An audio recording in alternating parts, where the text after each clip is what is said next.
Hello, everyone, and welcome back to the Father-Son Packers podcast, your source for Packers news, notes, and analysis. My name is Tommy, and I'm joined, as always, by my co-host, my dad, Matt. Dad, how you doing? Doing all right. Back from our vacation in the desert, Grand Canyon and Glen Canyon and Zion, drive through Vegas, where I managed to pick up my first cold since before COVID. Yeah, you were on quite the run. You were really making a run for it there, but they got you in Vegas. It turns out what happens in Vegas did not stay in Vegas. You took it with you. All we did was drive down the strip. Well, we did stay a night in a hotel. That's how nasty the strip is. Keep your windows rolled up. You just drive on through. New filters. We needed new filters on the air intake. We should have put it on recycle for the whole time we were in Vegas. I do love Vegas though. It's a good time. The one time I've been, I had a good time. But yeah, so we are here today. Coming up on the end of March, we're just about 3 or 4 weeks away from the draft, which is really exciting. But this past week, we got some audio clips, some snippets, some words from a bunch of the Packers brass at the NFL owners meeting, and some of it is definitely word salad. Oh yes, so here today we are actually going to be talking about the NFL owner meeting, what we heard from Brian Gutekunst, Matt LaFleur, and Mark Murphy, and kind of determine how much of it is word salad. We're going to try and essentially take out all of the word salad we can and just give you the information that we thought was most pertinent. This is the time of year where GMs especially are lying more than they've ever lied before in their life. They are lying their asses off. Sorry about that. At this time of year, because we're coming up to the draft and everyone is listening at these owner meetings. But there is still some interesting stuff to glean, which is why we thought it was important to talk about what each of the big figureheads in Packers land are talking about. But before we get into any of that, just wanted to pitch a couple of things. If you like what you hear here today, come give us a follow on Twitter at FatherSonPacker. We tweet out when we have new episodes out, articles from other content creators or videos from other content creators that we find interesting that are Packers related. We tweet out, pieces of Packers news, whether that's roster moves, hirings, firings, et cetera, et cetera. And we're also doing mock draft Mondays up until the draft. Every single Monday, we're going to be putting out a mock draft that we made using a simulator. And, come comment, let us know if you think it's a good pick, a bad pick. We'll talk it out with you. We'll try and see your side. We'll try and make you see our side. But yeah, come give us a follow. Once again, that's at FatherSonPacker. And then subscribe to us on your podcast platform of choice, whether that's Apple Podcasts, Google Podcasts, Spotify. We even put all our episodes out on YouTube as well if you want to check us out there. But Dad, let's get into this. Before we do, though, we did have a couple of pieces of Packers news. So I just wanted to touch on those really quick before we, get into the, meat of what we learned at the owners' meetings. And the first thing is that we have 2 roster moves for the Packers. And I think we'll actually get to talk about these for a little bit. The first of them was smaller. Packers re-signed linebacker Eric Wilson. We talked about him in our big defensive breakdown episode. He's been with the Packers the best year and a half, pretty much. 144 snaps on defense, just 13 a game. And most of those came in just a couple of games. In his limited snaps, though, he had the best run defense grade per PFF, but he did also have the worst pass coverage grade amongst Green Bay's linebacker core per PFF. And he did have the worst missed tackle rate of the group. So something to keep in mind. He's not necessarily going to be a guy where you don't want him to be your third linebacker now that we're switching to that 4-3 with 3 off-ball linebackers. Break glass in case of emergency. Exactly. The last time he was did have a real role as a starting linebacker was back in 2020 for the Vikings, though. He started, I think, 15 games for them. Per PFF, he graded out as the 29th best linebacker out of 46 qualifying. So, a little below, the 50th percentile. So slightly below average. But if he's your 4th or 5th linebacker, you feel okay. Because he's also a core special teamer. He played in over 70% of Packers special team snaps last year. And I think, one moment to just encapsulate it all is the recovery he had on Keyshawn Nixon's kick return. When he dove on that fumble, I was like, you can Packer for life, buddy. You can play on our special teams all day, any day. Earn his whole salary in just that one play. Yeah, exactly. 100%. He scooped that thing up like a bouncing greased pig, and he just scooped it up. I mean, he didn't even scoop it. He dove on it mid-air. Yes. It was in the air, and he grabbed it out of the air and landed on it. And I was like, I was having a mini heart attack at that point. So we were at that game, so that was extra crazy. But yeah, so that was the first piece of news. Plus, it was raining the whole time. So slick. It was slick. Yeah. So other news, though, is the Packers went out and signed another free agent, Dad. They signed kicker Greg Joseph off of free agency. He's not just being given the job outright or anything. This looks like competition for Carlson going into next year. Some information on him. He'll be 30 for the start of next season. He's been in the NFL for 5 seasons. He started off with the Browns for a season, then the Titans for a season, and then he spent the last 3 years with the Vikings. Some numbers from 2023 per PFF, and you're about to know why I don't think he's being given the job outright, because... Well, that's what makes it a competition. Yes, exactly. So these are his last year numbers per PFF. He made 94.7% of his extra points. He was 36 of 38. That ranked amongst 34 qualifying kickers, that ranked 21st, but that's really good from extra point range. For reference, Carlson was 32nd among those 34 qualifying kickers at 41 of 47. But this is where it starts to get a little worse. He was just 3 of 6 on kicks from 40 to 49 yards. That 50% ranked 29th of those 34 kickers. For reference, Carlson was 33rd. He was 4 of 9. To give Joseph some credit, though, he was 7 of 8 from that range in 2022, so he was certainly better the year prior. And then he was just 4 of 7 on kicks over 50 yards, which ranked 25th of those same 34 qualifying kickers. Carlson was 3 of 5, which was slightly better, but not a whole lot better. And Joseph was 2 of 6 in 2022, so he's slightly worse from 50-plus in 2022. To me, it's like, I don't think Joseph is particularly good. The numbers don't say he's particularly good. The numbers do say he is better than Carlson was last year, but I think, you can talk yourself into a world where Carlson gets better, whereas I think we've kind of just seen what Joseph is. But competition is always good. Dad, any thoughts on either Wilson or Greg Joseph being added to the team? Well, I'm glad to get Wilson back because, try to maybe get some improvement in special teams with stability this year. And also, I think as an emergency linebacker, he's shown he can get on the field and do something if we have to, because it's a high bar. Get on the field. I know. Get on the field, do something, and make some plays as well. Do something positive once in a while.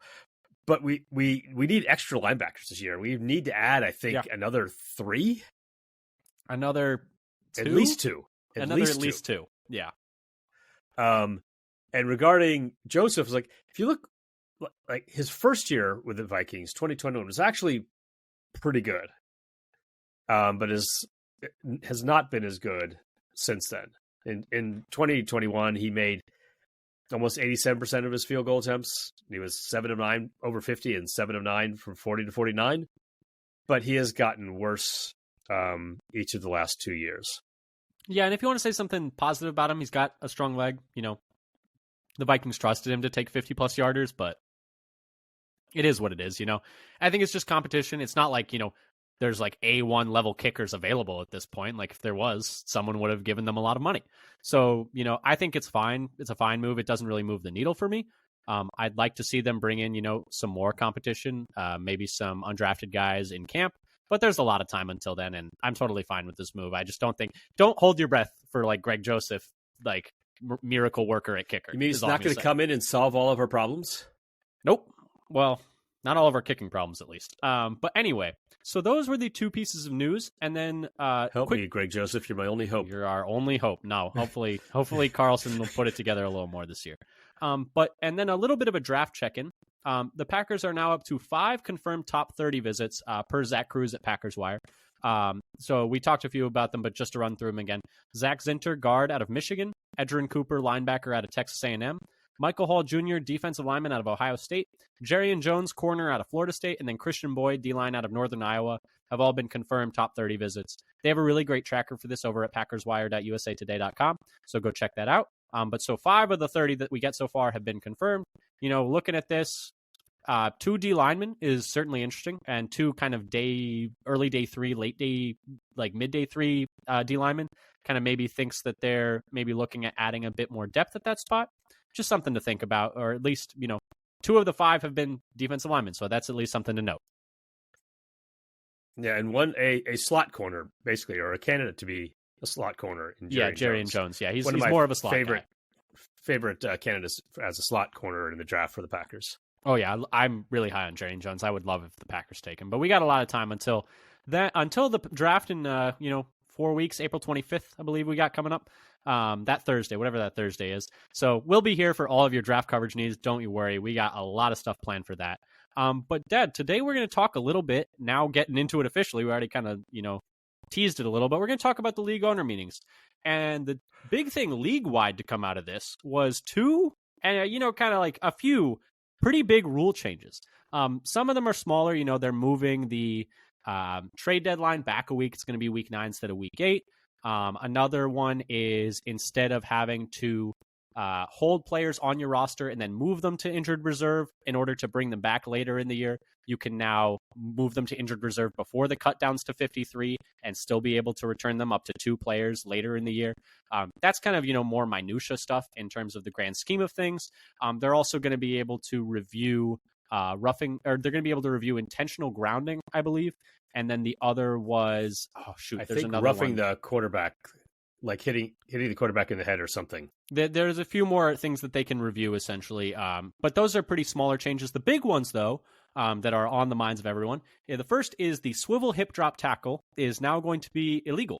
It is a type of tackle. The best Which might sound like a dance move, but isn't. Yeah, and you're going to be hearing swivel and hip drop probably more than you have ever wanted to in your entire life this coming season.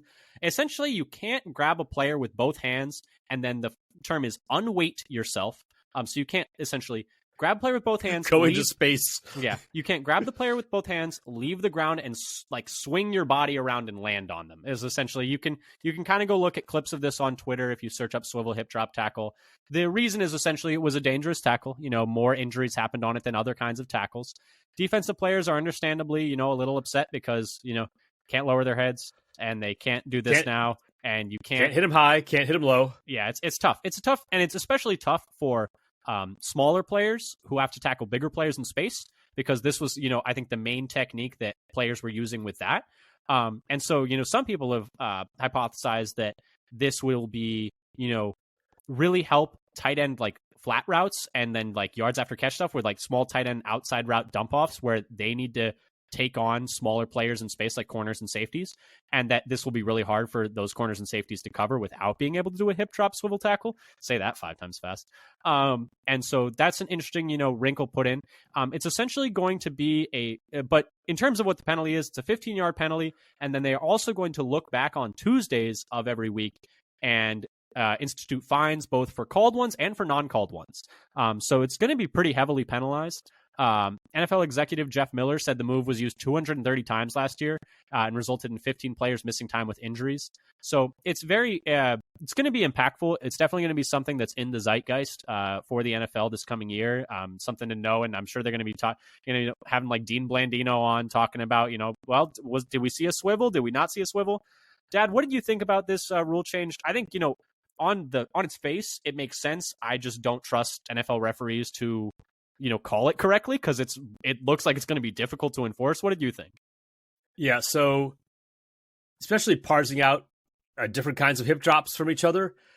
And if you look at Mark Murphy's own comments on it, he was that he expects that it won't be called a lot, but players will be fined. So it is basically expecting that the referees won't be able to spot it and call it all the time. That fines will be more likely than penalties. And he also, in his quote at his presser, was that he called it like 25 times more dangerous than any other play in the game, but hard for officials to call. Yeah, I think it makes sense. Like, you want the game to be safer for players. These tackles are shown to cause more injuries. I just think it's going to be really hard to enforce. Like, it's just going to be really complicated. And I think it would have made more sense if it was just fines. Although there's a really, interesting argument made. Not interesting. There's a very good argument made where it's like, hey, last year it was like the most fines ever in NFL history recorded for players, and this is looking to like add to that by like another 50% on top of that. And people are like, oh, it's just a fine, like the players just pay it. It's like, yeah, the players who are making a lot of money can pay it, but the players who are at the end of the roster, like making like the minimum, that's a good chunk of their salary. That's like more than a game check sometimes for them.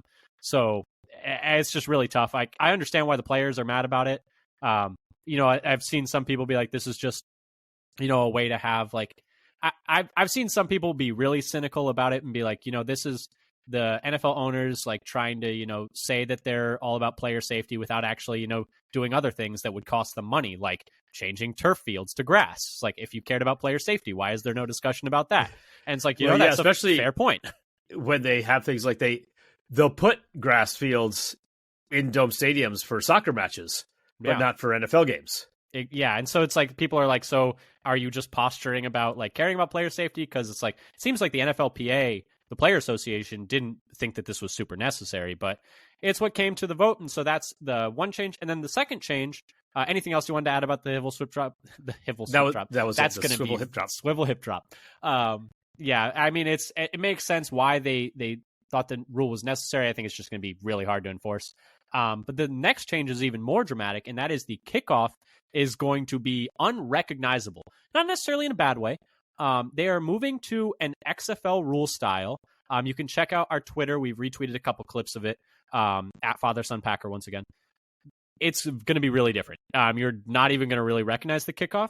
The reason they decided to do this was, I think I saw a number was 22% of kicks last year. Only 22% were returned. So it's like the kickoff had kind of been, just moved out of the game. It wasn't really part of the game anymore, and they wanted to make it an actual play now. And was it right that I think I heard, maybe as Murphy say, that there were 0 returns in the Super Bowl? I'm not sure, but I wouldn't be surprised because there's no, it made sense at that point to kick the ball out the end zone. It made more sense. So we were seeing a lot of that. But big changes. So essentially what's going to happen now is the kicker's going to kick. They need to get the ball between the 0 and the 20, where there will be a player waiting. If they kick it through the end zone, the team gets it back out at the 35, I believe, was the original proposal. I did see something that saw that it might be changed to the 30, but I can't remember if the proposal was officially changed. There was like a proposed addendum to a proposed amendment to the rule where it was like, we want to do the 30 instead of the 35, and I don't know if that actually passed and was included in it, but it's either the 35 or the 30 if the ball goes through the end zone, or if the ball goes and if the ball goes short, it's even further up. And then the kicker is kicking from the same spot, but the kicking team's coverage is lined up at like the 40, and the return team's coverage is lined up at around the 35, I believe, is the exact markers. They're 5 yards apart. They're not allowed to move until the player catches the ball. It's essentially, it turns into a giant like run play almost. It's going to be cool. I'm actually happy about this change. I think it's going to be interesting. I am excited to see what happens next. People have talked about when we had this in the XFL, teams like at first were like, didn't really know what to do with it, but then they started doing really creative stuff in terms of you can run it like a man run play, like a gap run play where you're like pulling guys to one side, or you can run it like a zone where the guy kind of runs up and then looks for wherever the hole might have been created by like his blockers. So it's interesting. Once again, check out our Twitter for all the exact details on the rule. I probably messed up the yard lines at some point at Father Son Packer. But Dad, what do you think about this kickoff rule change? Oh, and one thing I wanted to note was 29 of 32 teams voted to approve this, but one of the 3 that did not was the Packers, which is interesting because they just paid Keyshawn a lot of money to be be their slot corner, but also because he's a really good kick returner. Dad, what do you think about the kickoff rule change? I like it personally because there really wasn't much left of the kick return in the game. That's true. Yeah. So it could be fun. And somewhere they're making an estimate that there could be 80% of kickoffs that are actually returned now. Yeah, I mean, it penalizes instead of 22. It penalizes the kicking team for not having kick returns. And if you want to say and if it lands in the landing zone 0 to 20 and then bounces through the end zone, it goes to like the 15. So it also penalizes teams for not returning it if it is correctly kicked into the landing zone. So it's, I think there's going to be a lot more strategy around the kickoff and kick returning now, which I think is always good for the game. Whenever there's like more strategy implemented and you actually have to think more about how you want to take advantage of like new concepts and stuff, I think it's good for the NFL. We're going to see if, maybe this makes kickoffs a little too overpowered for teams with really good kick returners. That's like my only concern is like, are we going to... Well, maybe that's what we hope for. Well, but I just think that might be like, all right, this team has 3 kick return touchdowns in one game. We've seen their offense 2 times. Like, I don't think that'll actually happen, but I think I heard Murphy say there weren't that many kickoff returns for touchdowns in the XFL. Yes, but we're dealing with a different level of athlete at the NFL level is all I'm going to like. I don't think you can necessarily make a 1-for-1 comparison like NFL to XFL. Like there are projections, but I just want to see it. And the reason the Packers said they voted against it was because they said they wanted to see it in the preseason first before it was officially adopted as a rule. Keep in mind, this is only being adopted as a rule on a 1-year, so they're going to do it for a year and then see how it goes, essentially. So it might be totally gone next year. We might just look back on 2024 as like, remember that year they had those really weird kickoffs? and it just Yeah. went away after. It's possible, but we'll see. But the whole point is to have more kickoff returns, and I think it'll be exciting because kick returns can be fun. Yeah, and another one of Murphy's takes that it might play more like a punt rather than a kickoff. Yeah, it's going to be interesting, I think, and change isn't always bad, is all I'm going to say. But Dad, anything else on any of the rule changes, or do we want to start talking about what Packers people specifically had to say at these NFL owner meetings? Sure, let's talk about what the Packers had to say. Do you want to start us off with LaFleur? Start off with LaFleur, and he had a few things. So I watched both his interview at the press conference and then a one-on-one he had with Larry McCarron. And one of the main things he talked about was Josh Jacobs. He was asked about him a couple of times. What he said is that Jacobs can be a high-volume guy, but that may not change the Packers' philosophy about using multiple backs to keep the running backs fresh. LaFleur said it's more of a luxury that he can do it. Yeah, but they might not actually lean on it. And when we get to like topics that are the same, we're gonna bounce around some of the Packers people. But Gutekunst said exactly the same thing. He said, "My philosophy is you need multiple running backs." Essentially, he was like, in the modern NFL, you need to be giving 2 to 3 guys carries almost every single game, and that like LaFleur said, it's a benefit when they can do that, but it's not. Having Jacobs doesn't mean they're going to be like 80% carries Jacobs or anything like that. Yeah, and part of it is also not, keeping him fresh, not just in a game, but till the end of the season. Mm-hmm, exactly. He also said, in terms of scheme, that Jacobs runs well both in outside zone and gap schemes, and so thinks that's something that the Packers can use him for. He also sees. He said this in multiple occasions around multiple questions, that he sees more of a role for him in the passing game in the future than I think he's been used in the Raiders. And that was something that Jacobs talked about himself, where he was like, I want to be used more in the passing game. I don't know if we actually hadn't gotten a chance to talk about either of Jacobs or McKinney's opening pressers. It was a lot of, like, we're very happy to be here. There was not a whole lot of content to be gotten out of it. I listened to both of them. It was like, oh, I'm so happy to be here. I'm excited to play with Jordan Love. Both of them were like, Jordan Love was a big reason I came here, but it was a lot of, lip service mostly. But, I love to hear that. I love lip service. But one of the things Josh Jacobs did say that I thought was interesting was he was like, I want to be used more in the passing game. I don't think I was used to my fullest extent there, which is exciting to see. LaFleur is excited to use him there as well. Yeah, and so he said specifically that he's put up some good choice routes on tape, and that he could also see them using Jacobs in different places in the formation, not just in the backfield. He also talked about how after talking to Jacobs, that Jacobs was a captain on the Raiders, so after talking to him, he was not surprised that Jacobs was chosen as a captain. I think he was impressed by his character and talking to him, and that. Also, Bisaccia spoke highly of Jacobs, having been to the Raiders while Jacobs was there. I remember, and Jacobs said Bisaccia being with Green Bay was a big reason he wanted to come to Green Bay. But also, I remember, when Jacobs was coming out of the draft, it was like that was one of the big things about him. Is like, real stand-up guy, real locker room guy coming out of Alabama, and that was, what everyone had to say about him. But yeah, I think it's exciting to have Jacobs. Gutekunst was really excited about him too. Was there anything else you wanted to add about Jacobs there that LaFleur said, or do you want me to? Well, one thing that was kind of funny is I think somebody asked him about the process of getting Jacobs signed. He said something like, "Yeah, I was a little surprised by it. It happened really fast once the legal tampering period opened on Monday. That it all went so quickly. He was caught a little bit off guard." That's a nudge, wink, wink. I'm sure it's like, oh yeah, it's so quick. After it started on Monday, it just was over so quickly. Yeah, and, Gutekunst had a lot of good things to say about Jacobs as well. He talked about how he's a very proven back. He runs with violence and explosiveness. He made a note, of saying how him being a bigger back and being, like, a more durable back. I thought him saying that specifically was interesting, that he took the time to say that, very intently. And then also said, a guy that he thought could flourish in all phases as a runner, a blocker, and a pass catcher. So, it seems like both of them think that they're getting a real multifaceted back, and they're excited to, use them in a lot of different ways. Yeah, so I think that's something that's I'm kind of excited about Jacobs. I think he can do a lot, and I think that's something the Packers are looking forward to as well. And I've heard other people say that he looked like more of a pass catcher in college than he's had a chance to show in the pros. Not that he's done it poorly, just hasn't been given many opportunities. Yeah, I think I saw like every single like national podcast or national TV show I watched or listened to was like, yeah, no, the Raiders didn't really use him that creatively, but we think other teams might be able to. I was like, okay, it's like, yeah, I wouldn't trust Josh McDaniels either. But anyway, what else did LaFleur have to say?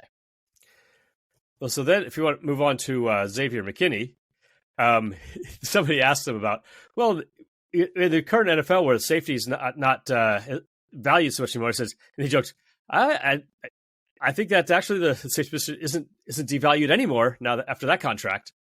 But he did have, he said that it's critical to have having a safety in the back as the last line of defense.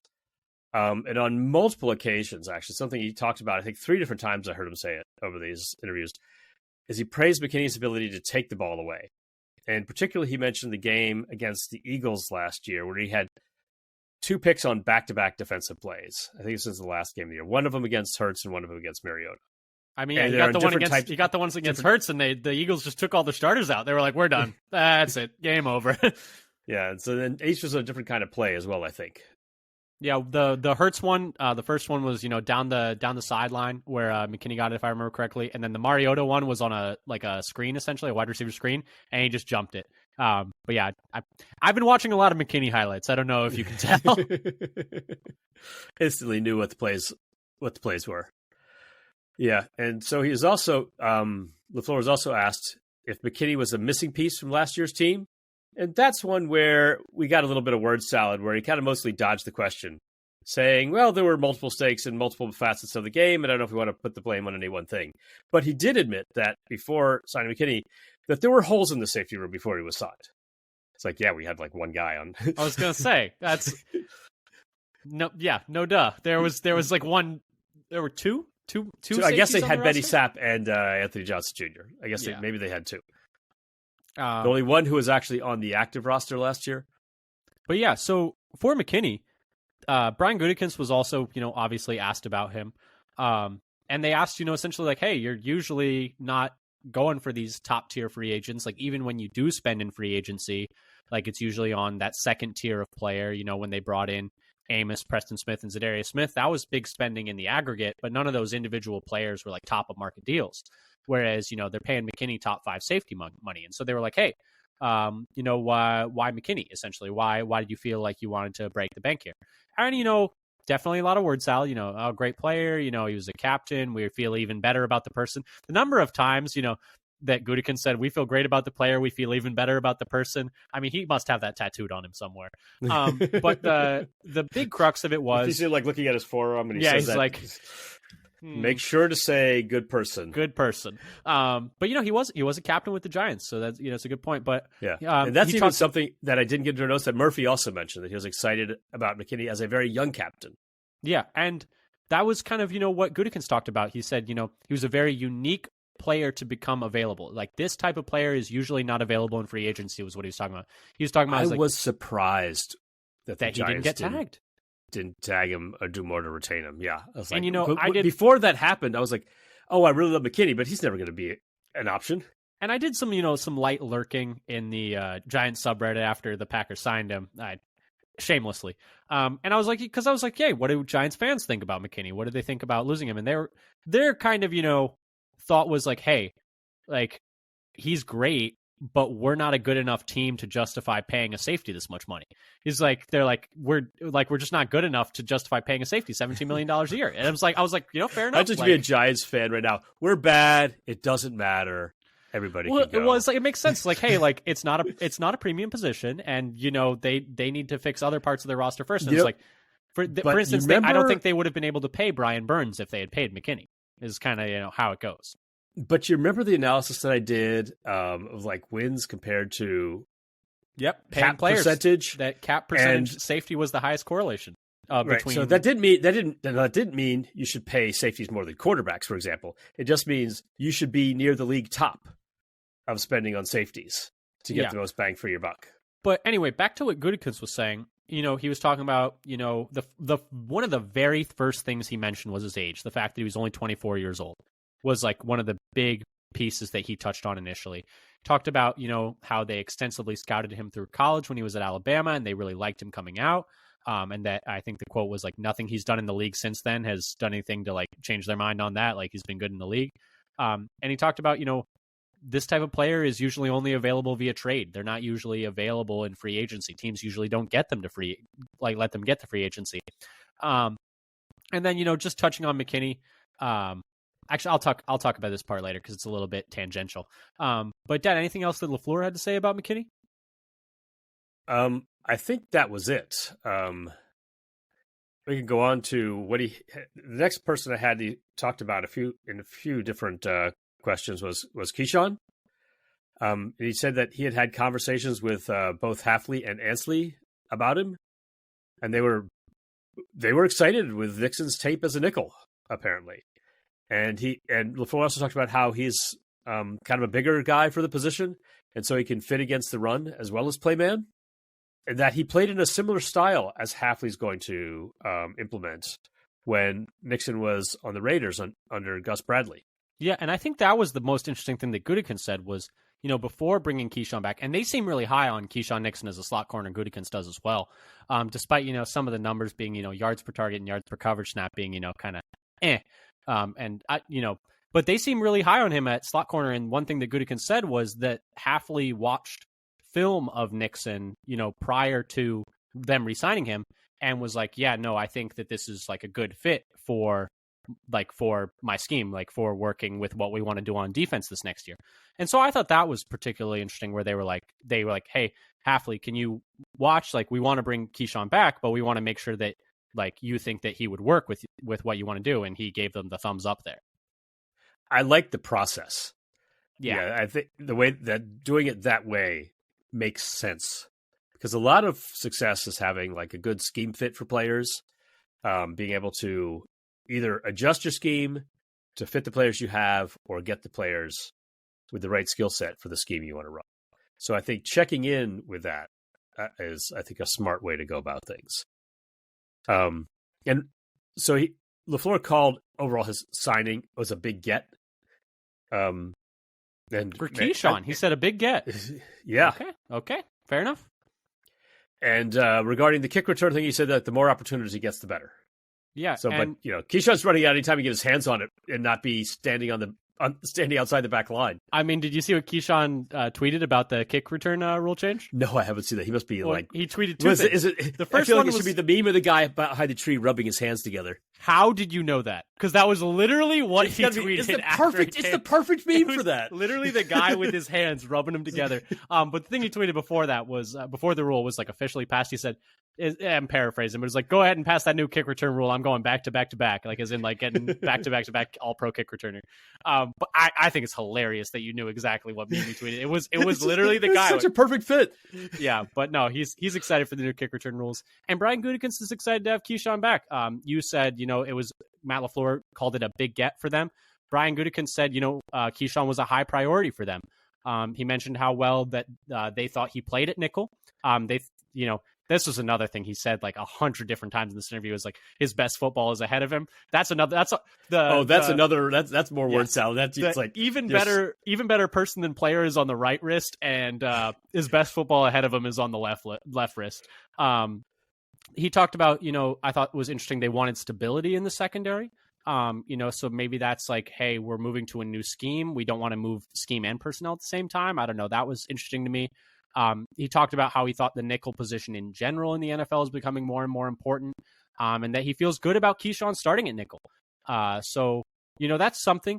And we're going to talk a little bit. I also went back and watched Gutekunst's presser from last year to try and see like, hey, like he said this and then this happened, and we'll talk about that in a second. And so, that endorsement definitely means something. But, he's never going to not endorse a player that is on the roster is all I'm going to say. But Dad, so that's pretty much all Gutekunst had to say about Keyshawn. Moving back to LaFleur. Oh, I would just say one thing that makes me wonder is like, I've been so sure they're going to try to draft a slot corner. Maybe because I'm so sure I want them to draft a slot corner. But maybe it's not very high on their priority. Well, okay, I'm just going to touch on this really quick since you brought it up. So he talked about, how good he feels about Keyshawn as a starting nickel, et cetera, et cetera, et cetera. Last year, I went back and looked, and first of all, oh my goodness, the number of Rodgers questions. was insane. Number 2, Gutekunst looks, we talked about this before, he looks so much better this year. I mean, physically looks so much better. He had bags under his eyes in 2023. He looked exhausted. No offense, Brian, but you didn't look like you were in great. You looked like you had been up a lot of sleepless nights working on trades. But 2-week bender. Yeah, so I went back and looked last year, and, I looked at, he actually talked about Keyshawn last year, too, because they brought him back on an extension last year for a year.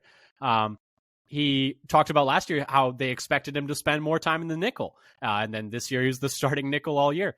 But one thing, just to say, hey, just because he's endorsing a player doesn't necessarily mean that player has the job locked down. They asked him about, the report said, so you're drafting a tight end in the first 2 rounds, right? Like, because they had no tight ends on the roster at this point.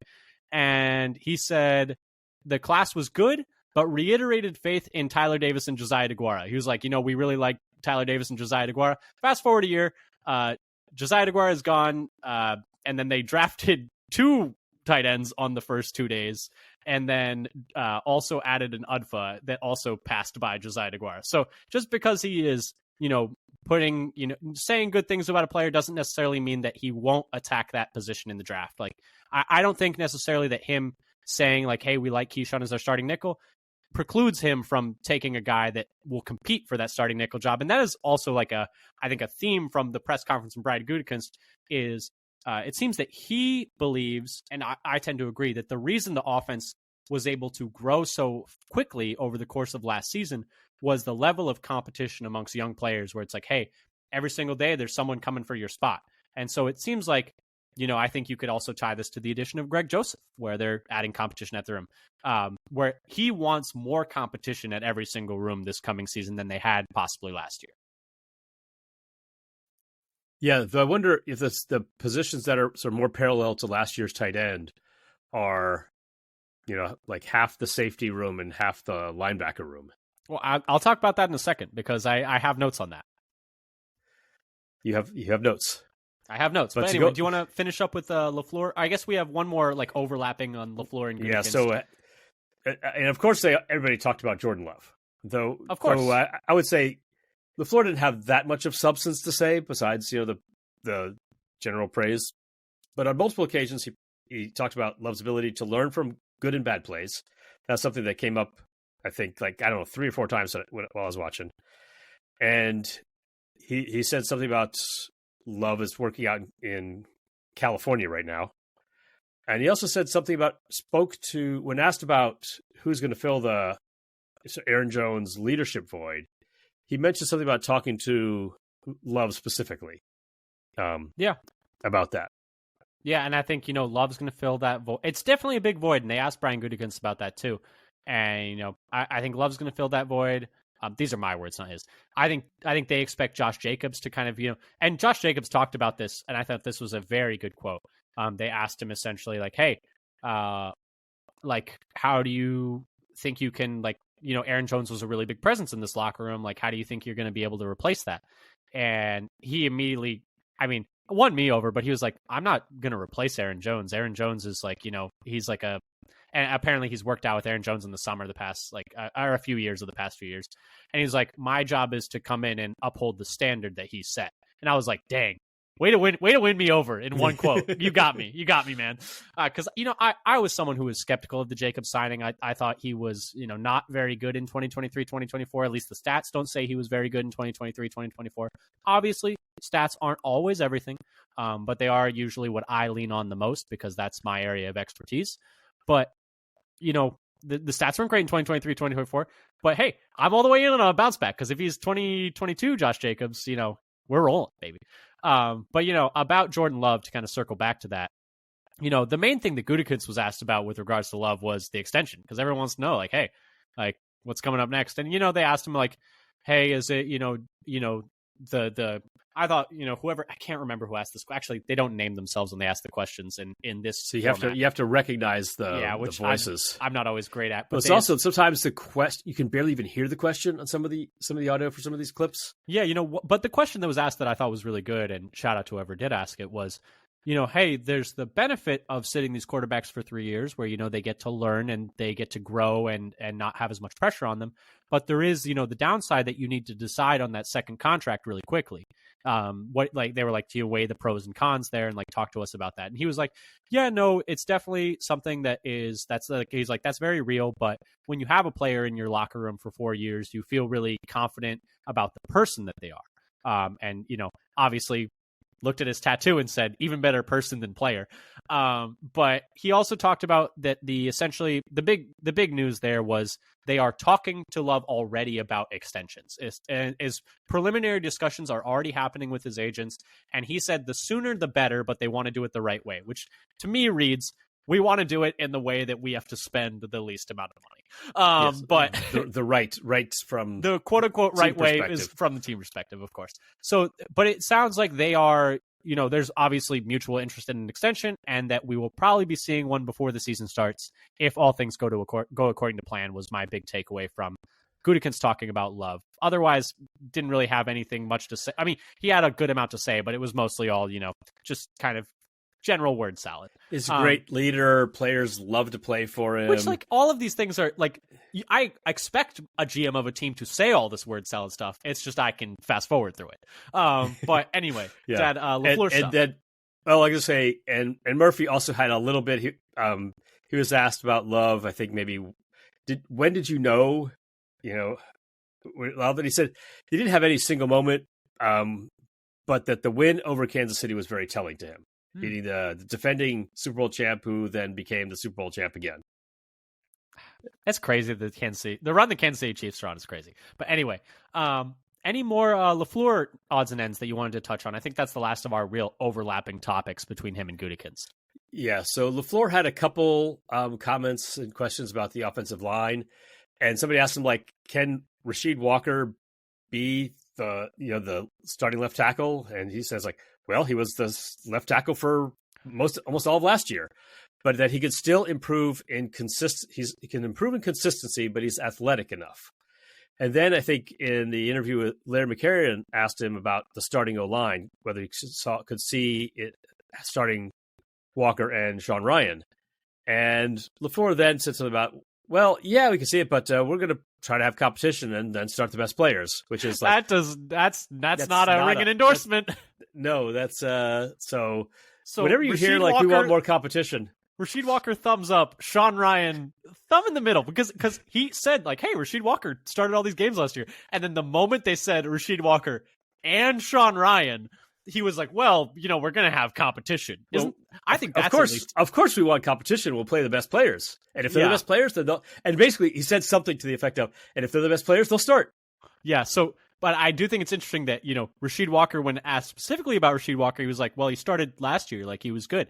And then do you think Rasheed Walker and Sean Ryan can start? It's like, well, we're going to have a competition and start the best players. It's like, okay, so we know how you feel about one of those players. I think, Gutekunst had some quotes about Sean Ryan as well that I wanted to touch on. It was a bit of, I think, I might be reading into this a little bit. It felt a bit damning with faint praise. He talked a lot about, he grew so much from year 1 to year 2. He got in such better shape going into year 2. He really so-and-so player showed up at training camp in the best shape of his life. Shape of their life. But he did. But he was like, and then he was like, I think he, really capitalized on his opportunity towards the end of year 2. I think what he said was he was rotating in at right guard, and he played well enough to keep rotating in at right guard.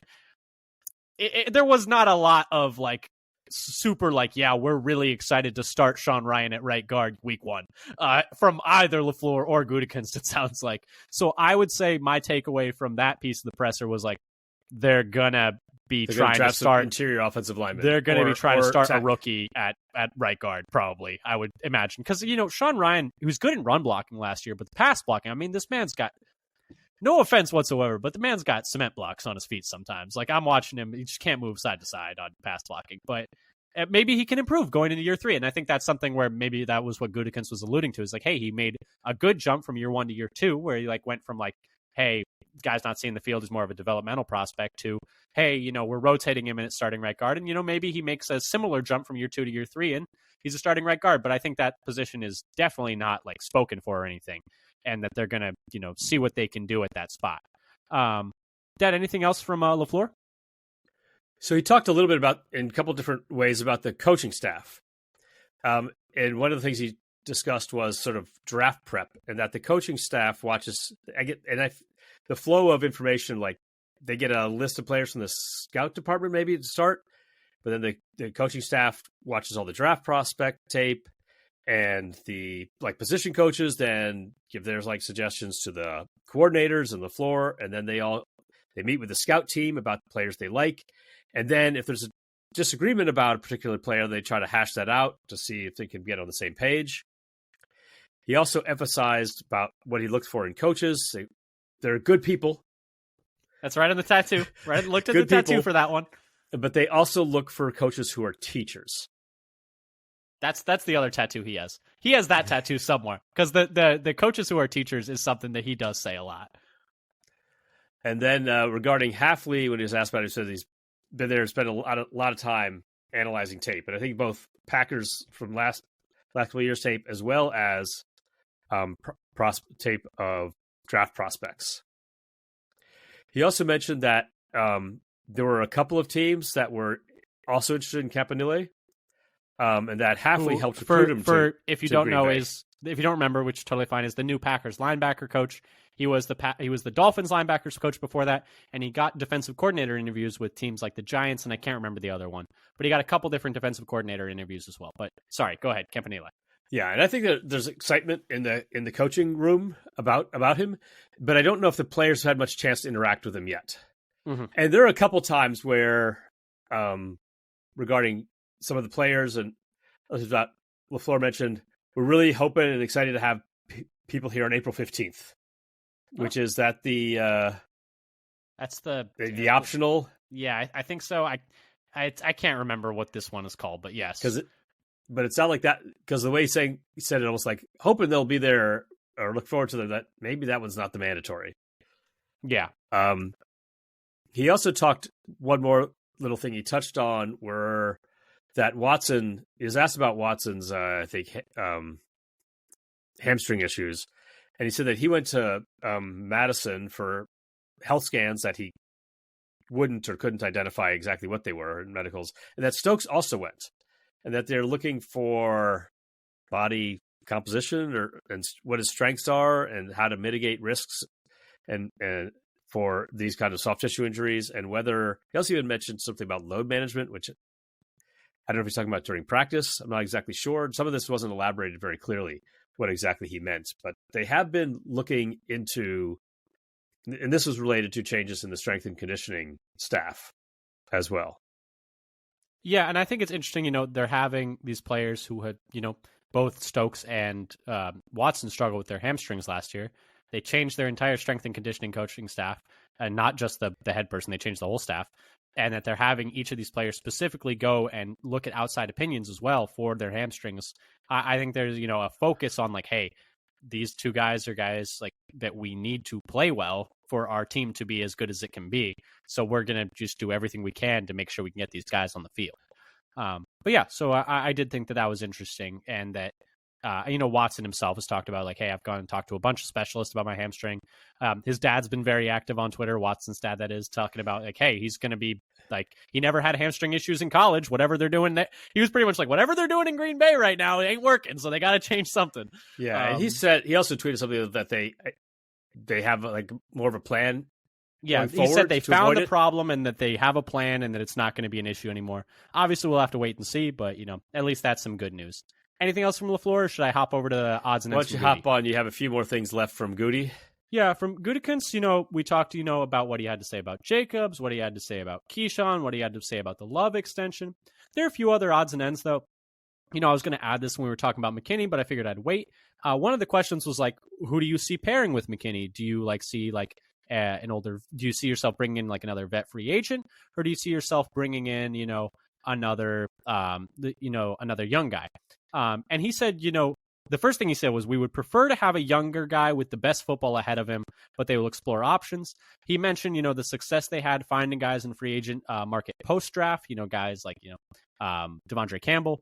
And then he was asked specifically about the safety class, though, which, a lot of people have said, hey, we don't think the safety class is very good.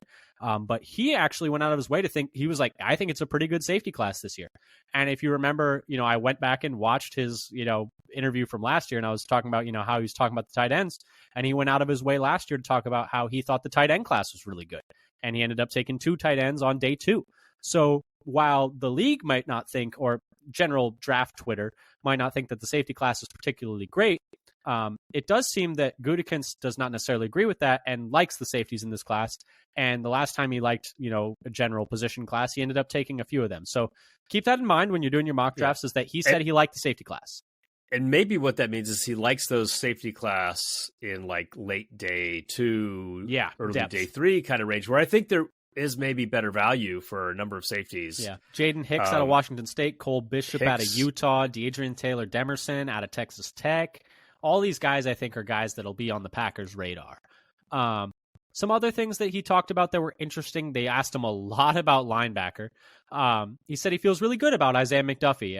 And so it seems like from that, I would think McDuffie would start. But at the same time, we remember, he put a lot of praise into the tight ends last year that were on the roster. And they did not end up being the starting tight ends.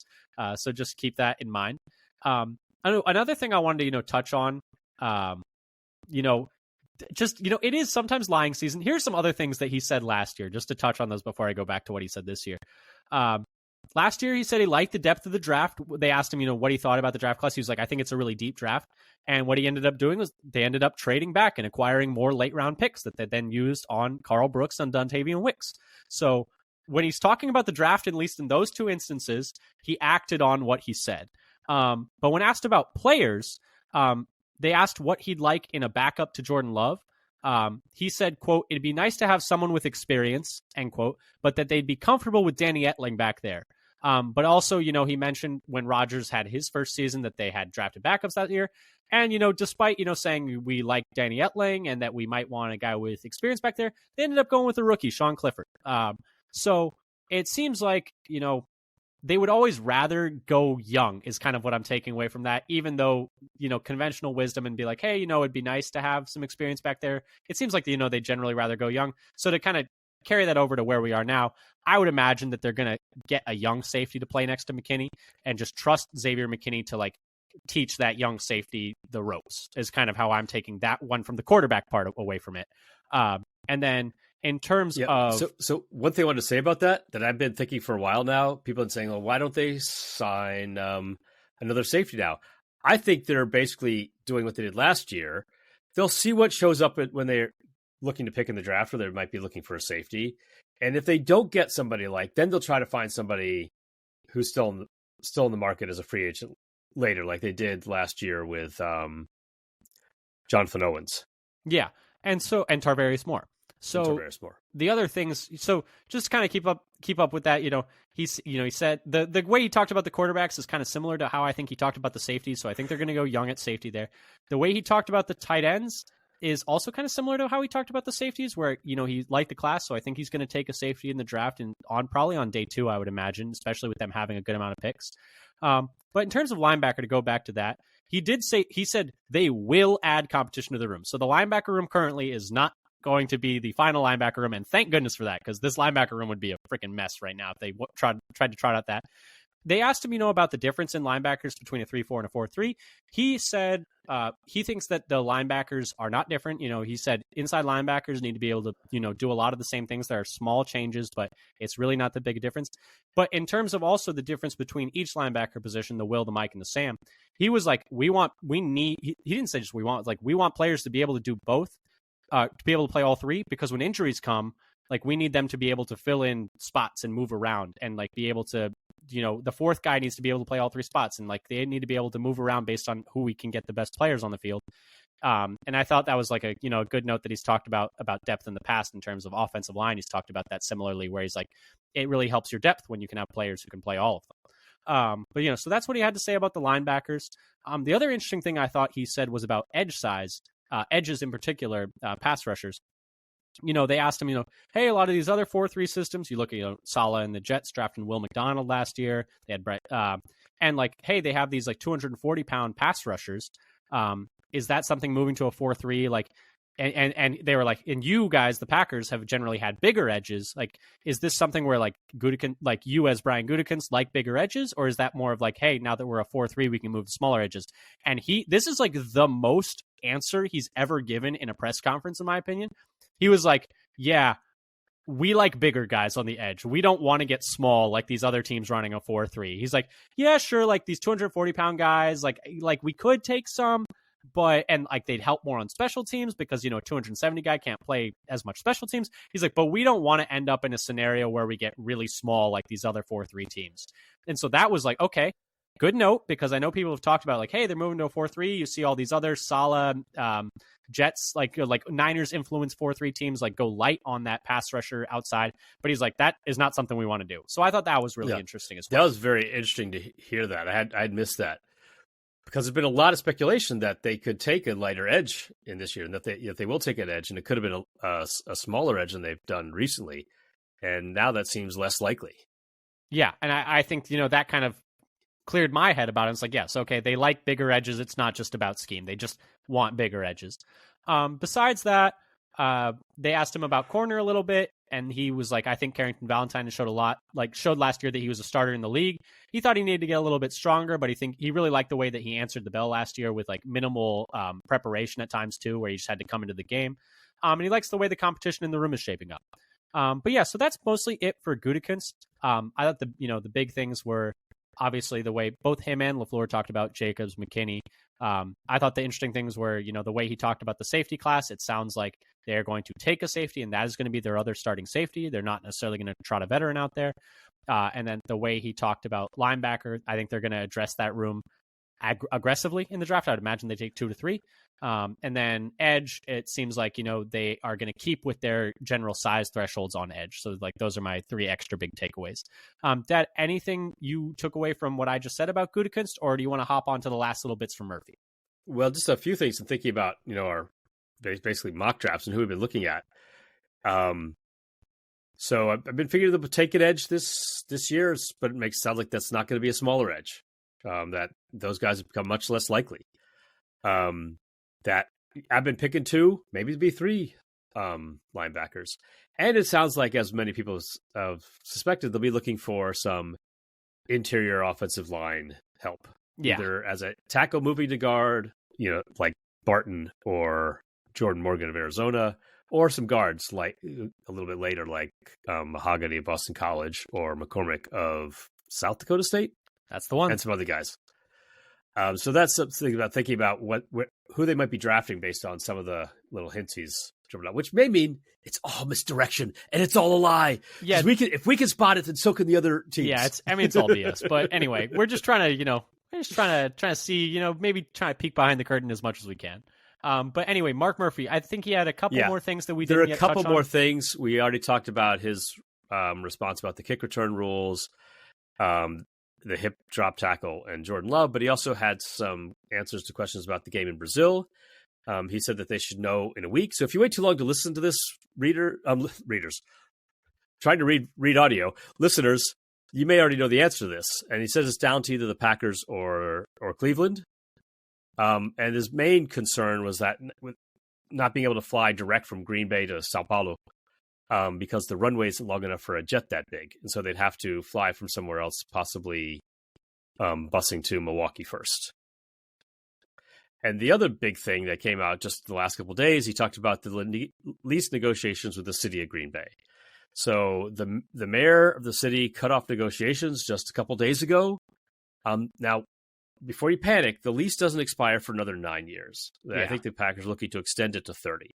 And my take on this is something that maybe Murphy wants to wrap up in his last year on the job before he has to retire. It's kind of similar to him also wanting to get the draft in Green Bay, which is happening next year. Murphy said they're not asking for more money from the city. But because this has now put the lease extension on hold, they're holding off on $80 million concourse improvements they're planning that would go into effect for next year, and then also be something that'd be done in time for the 2025 draft that they're hosting. And he said the team also has plans to invest over, I'm not sure what time frame, $1.5 billion in the stadium.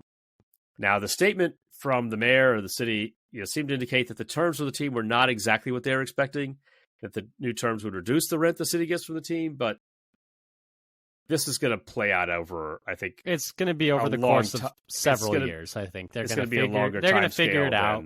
They're going to figure it out. It is what it is. It's just going to be like, hey, we want to pay this much. It's like, oh, we want you to pay this much. They'll come to a middle ground. I think it's just like, hey, they're just talking about it in public to put a little pressure on each other so that each one because I didn't even know this was going on until we got the news that talks broke off. It's like, talks? What talks? I was like, talks were started? Yeah, no. So and the lease has a good amount of time left on it, so I don't think it's too big of an issue. But it is, something to note at least. But anyway, anything else from Murphy, or should we wrap up here? I don't think I had anything else. Okay. Well, from him to report. Thank you so much to y'all for listening. This has been kind of our breakdown of the NFL owners meetings. Some really interesting information from Matt LaFleur, Brian Gutekunst, and Mark Murphy, and then some big changes to the NFL league. The way the game is played coming up this next year. So I think that'll be interesting. Thank you again so much for listening. If you want to give us a follow on Twitter at FatherSonPacker, we'd really appreciate it. Subscribe to us on your podcast platform of choice, whether that's Apple, Google Podcasts, Spotify, YouTube. Anywhere you can find us, or anywhere you can find podcasts, you can find us. But anyway, thank you again so much for listening. We'll be doing one episode a week for the rest of the off season. And until next time, go Pack Go. Go Pack Go.